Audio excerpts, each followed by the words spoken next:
Bonjour à tous et bienvenue sur la chaîne Objectif Dividende pour cette nouvelle vidéo.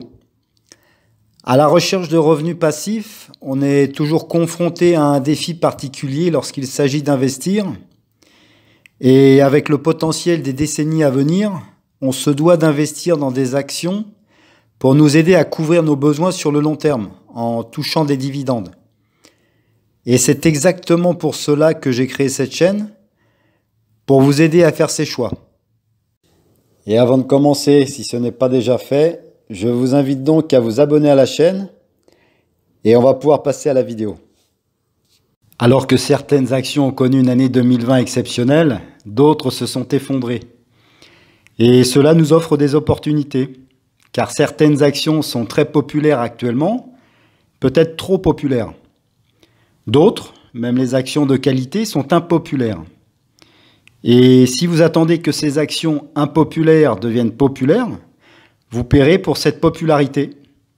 Personnellement, je préfère aller à contre-courant et acheter des actions de qualité quand elles sont impopulaires. Et aujourd'hui, on va s'intéresser à American Electric Power, qui est une compagnie de services publics d'électricité, qui par l'intermédiaire de filiales fournit des services de production, de transport et de distribution d'électricité à plus de 5 millions de clients. Fondée en 1906, American Electric est aujourd'hui une énorme compagnie représentant une capitalisation boursière de 40 milliards de dollars et emploie environ 17 000 personnes. Je suis moi-même actionnaire de cette compagnie, ce qui me permet de collecter des dividendes régulièrement. L'évidence concernant l'investissement dans une compagnie de services publics d'électricité est extrêmement simple à comprendre, car tout simplement le fonctionnement de notre société moderne est dépendante de celle-ci. Et les compagnies qui fournissent ce service tirent évidemment profit de cette position.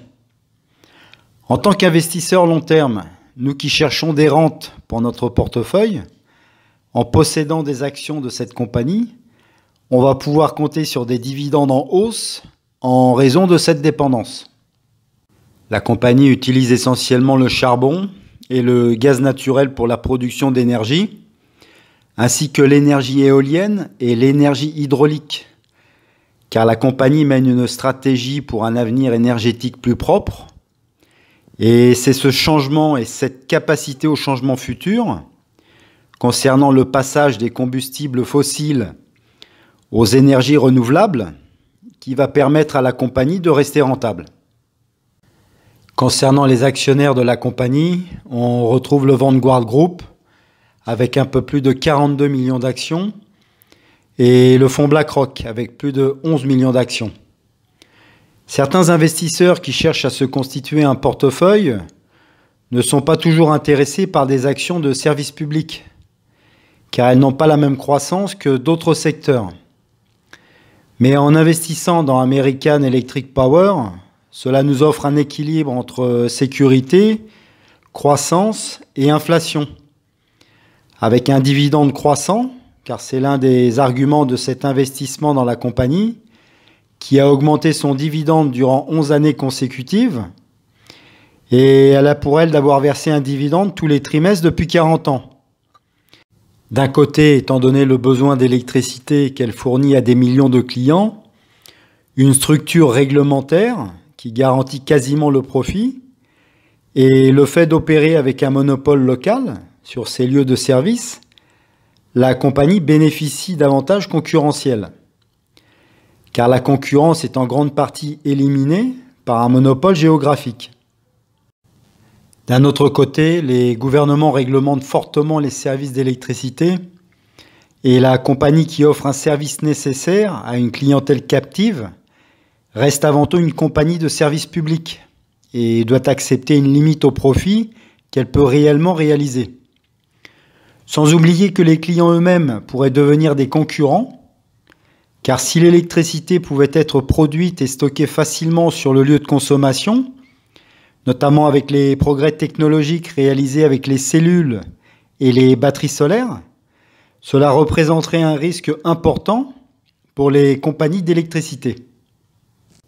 La compagnie a vu son chiffre d'affaires passer de 14,427 milliards de dollars en 2010 à 15,561 milliards de dollars en 2019.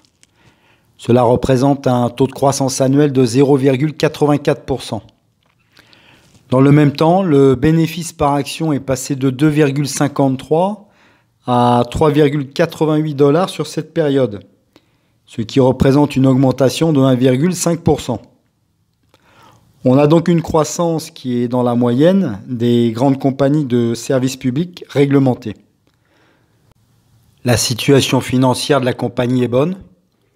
Le ratio dette à long terme sur fonds propres est de 1,28, alors que le ratio de couverture des intérêts est légèrement supérieur à 2,5.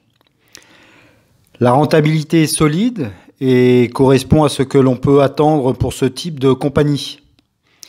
Car au cours des 5 dernières années, la compagnie a réalisé une marge nette annuelle moyenne de 10,68% et un rendement annuel des capitaux propres de 9,10%. On a actuellement un PER à 18,63 et une capitalisation boursière de 40 milliards de dollars. Le rendement actuel du dividende est de 3,67%. Le taux de croissance de celui-ci est de 5,72% sur 5 ans. Et avec un taux de distribution à 68,31%, le dividende reste facilement supporté par les bénéfices. Il est de 0,74 dollars par action et il est trimestriel. Concernant l'historique, on constate que le dividende est en hausse depuis 11 ans. Donc pour résumer, American Electric Power est une compagnie qui fournit un service nécessaire à des millions de clients, avec un rendement actuel de 3,67%, 11 années d'augmentation de son dividende et une croissance saine de celui-ci. Cette action représente une bonne idée d'investissement pour tout investisseur souhaitant collecter des dividendes régulièrement. Je reste donc optimiste pour cette action et je considère qu'il s'agit d'un bon investissement à long terme. Cela me permet surtout de diversifier mon portefeuille à dividendes et de continuer à appliquer ma stratégie qui consiste à investir dans un maximum de secteurs afin de collecter des dividendes le plus souvent possible. Voilà, j'espère que cette vidéo vous a intéressé et que j'ai été assez clair. Si vous avez aimé le contenu, n'hésitez pas à liker et à vous abonner à la chaîne. Et je vous dis à bientôt pour une nouvelle vidéo.